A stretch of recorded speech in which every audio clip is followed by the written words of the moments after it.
राज्यात मंत्रिमंडळाचा विस्तार झाला आणि त्या दिवसापासूनच मंत्रिपद न मिळाल्यानं छगन भुजबळ हे विशेष नाराज आहेत. एवढंच काय तर त्यांनी मुख्यमंत्र्यांची सुद्धा भेट घेतलेली. मात्र खातेवाटप झाल्यानंतर भुजबळ यांना झिडकारून राष्ट्रवादी एका वेगळ्याच नेत्याला भुजबळांच्या विरोधात बळ देत असल्याचं म्हटलं जातंय. जाणून घेणार आहोत कोण आहेत ते नेते प्राईम संवादच्या आजच्या भागात. नमस्कार, मी सारिका. प्राईम संवाद या युट्यूब चॅनलवरती आपणा सर्वांचं स्वागत करते. मंत्रिपदाचा शपथविधी सोहळा पार पडल्यानंतर मंत्र्यांचं खाते वाटप कधी होणार याकडे सगळ्यांचंच लक्ष लागून राहिलं होतं. त्यात अधिवेशन संपल्यानंतर शनिवारी रात्री खाते वाटपाची यादी जाहीर करण्यात आली.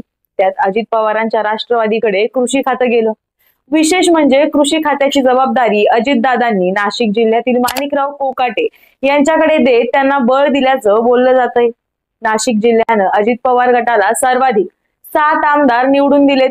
त्यामुळे या ठिकाणी 2 कॅबिनेट मंत्रीपद दादांनी दिली. त्यात माणिकराव कोकाटे आणि नरहरी झिरवाळ यांची निवड केली. आदिवासी समाजात 3 वेळा निवडून आलेले नरहरी झिरवाळ आणि माणिकराव कोकाटे हे अनुभवी आणि आक्रमक नेते आहेत. छगन भुजबळांसारख्या नेत्याला मंत्रिपदावरून वगळून अजित पवारांनी माणिकराव कोकाटे यांची कृषी मंत्री आणि झिरवाळ यांची अन्न व औषध विभागावर निवड केली आहे. कृषी खातं हे राज्याच्या दृष्टीनं महत्वाचं आहे. नाशिकमध्ये या खात्याला अधिक महत्व आहे. कांदा, द्राक्षांबाबत शेतकरी अत्यंत प्रतिक्रियात्मक असतात. भाव पडल्यानंतर वेळोवेळी होणारी आंदोलनं, बाजार समिती लिलाव बंद पाडणं अशी अनेक आंदोलनं सातत्यानं होतात. माणिकराव कोकाटे यांना या हेवीवेट खात्याची जबाबदारी देत नाशिक जिल्ह्यात राष्ट्रवादी संघटनेला या माध्यमातून अधिक बळ देण्याचा अजितदादांचा प्रयत्न असल्याचं बोललं जातंय. छगन भुजबळ आणि माणिकराव कोकाटे यांच्यात अंतर्गत मतभेद आहेत. अनेकदा कोकाटे यांनी भुजबळांवर उघड टीका केली. त्यात यंदाच्या मंत्रिमंडळात भुजबळांना डावलून अजित पवारांनी माणिकराव कोकाटे यांना बळ दिले. नाशिकच्या सिन्नरचे आमदार असलेल्या माणिकराव कोकाटे यांना थेट कृषी मंत्रालय देण्यात आलेलं आहे. कृषी खातं महत्वाचं मानलं जात आहे. एका बाजूला भुजबळ यांचं बळ पद्धतशीर कमी करण्यात आलेलं असताना पक्षानं त्यांच्याच जिल्ह्यातील कोकाटे यांचं भुज मजबूत केलं आहे. विशेष म्हणजे कोकाटे हे भुजबळ यांचे कट्टर विरोधक मानले जातात. त्यामुळे त्यांना देण्यात आलेली ताकद भुजबळ यांच्यासाठी संदेश मानला जात आहे. विधिमंडळाचं हिवाळी अधिवेशन संपलं. त्यानंतर मंत्री माणिकराव कोकाटे नाशिकला परतले. त्यांच्या निवासस्थानाजवळ अभिनंदनाचे अनेक बॅनर लागले होते. त्यातील बऱ्याच बॅनरवर भुजबळ यांचा फोटो नाही. दोघेही एकाच पक्षाचे असूनही कोकाटे यांच्यासाठी लावण्यात आलेल्या बॅनरवरून भुजबळ यांचा फोटो गायब करण्यात आलाय. त्यामुळे हे बॅनरची चर्चा सुद्धा विषय आहे. कोकाटे यांच्या अभिनंदनासाठी लावण्यात आलेल्या बॅनरवरून भुजबळ यांचा फोटो गायब आहे. पण भुजबळ यांचे कट्टर विरोधक असलेले शिवसेनेचे आमदार सुहास कांदे यांचे फोटो मात्र बॅनरवर झळकतायत. त्यामुळे भुजबळ यांच्या विरोधात नाशकात विरोधकांची जोरदार एकी दिसते. कांदे आणि भुजबळ यांच्यातला संघर्ष विधानसभा निवडणुकीवेळी संपूर्ण राज्यानं पाहिला आणि भुजबळ यांना मिळणाऱ्या वागणुकीचा फायदा आता इतर लोक घेताना दिसत आहेत. नाशिक जिल्ह्यातील 2 राष्ट्रवादीच्या 2 नेत्यांमध्ये नेहमीच आरोप प्रत्यारोप होत आहेत. छगन भुजबळ आणि माणिकराव शिंदे हे राजकारणातील कट्टर विरोधक मानले जातात. आता छगन भुजबळ यांना मंत्रिपद मिळालं नाही. त्यामुळे माणिकराव शिंदे यांनी भुजबळ यांना डिवचण्यासाठी माणिकराव कोकाटे यांची भेट घेतली.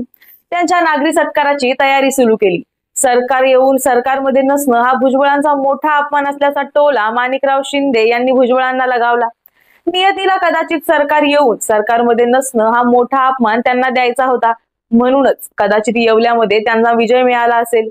त्यांची लढत कशी झाली हे जनतेला माहिती आहे असं त्यांनी म्हटलं. दरम्यान कृषी मंत्री झाल्यानं माणिकराव कोकाटे यांचा माणिकराव शिंदे हे नागरी सत्कार येवला येथे आयोजित करणार आहेत.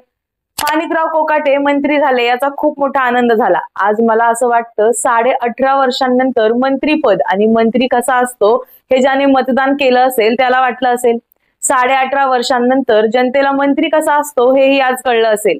भेटीमागे कुठलंही राजकारण नाही. ते मंत्री झाल्यानंतर ते राज्याचे मंत्री असतात. किंबहुना आम्ही जिल्हा बँकेच्या माध्यमातून तसंच युवक काँग्रेसच्या माध्यमातून एकमेकांच्या टच मध्ये आहोत. त्यामुळे शुभेच्छा देणं ही महत्वाचा भाग आहे.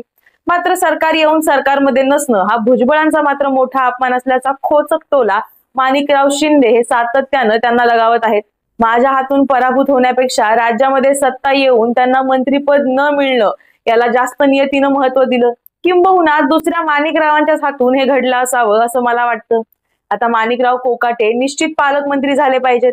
त्यांनाच पालकमंत्री निश्चितपणे करतील असं मला वाटतं, असंही माणिकराव शिंदे म्हणाले. म्हणजे थोडक्यात काय तर राष्ट्रवादी काँग्रेसनं छगन भुजबळ यांची अवस्था ही असतील शीते तर जमतील भूते अशी केली आहे. मंत्रिमंडळात न घेतल्यामुळे छगन भुजबळ हे नाराज आहेत. त्यांची नाराजी अजूनही कमी झाली नाही. त्यामुळे त्यांनी आता ओबीसींची मोट बांधण्याचा प्रयत्न सुरू केलाय. हे दबावाचं राजकारण असल्याचं त्यांची राजकीय वर्तुळात चर्चा आहे. मात्र भुजबळांच्या या दबावाच्या राजकारणाकडे अजित पवार यांनी साफ दुर्लक्ष केलंय. आमच्याकडे आता 237 आमदार आहेत, त्यामुळे हा रुसला तो फुगला, याची समजूत काढा त्याची समजूत काढा, याची गरज लागणार नाही, अशा शब्दात अजित पवारांनी भुजबळांना फटकारलं आहे. त्यामुळे राष्ट्रवादी काँग्रेसमध्ये आता अजित पवार विरुद्ध छगन भुजबळ यांच्यात शीतयुद्ध सुरू झालंय. प्रत्येकाचा मान राखण्याची जबाबदारी आपलीच आहे असंही सांगायला ते विसरले नाहीत. त्यामुळे दबावाचं राजकारण सोडा असा संदेश अजित पवारांनी भुजबळांना दिलाय.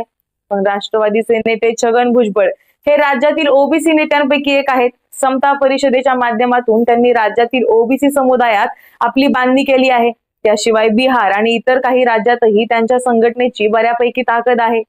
भुजबळ यांना यंदाच्या मंत्रिमंडळ विस्तारातून डावलण्यात आलंय. यामुळे छगन भुजबळ आणि त्यांच्या समर्थकांमध्ये चांगलीच नाराजगी निर्माण झाली.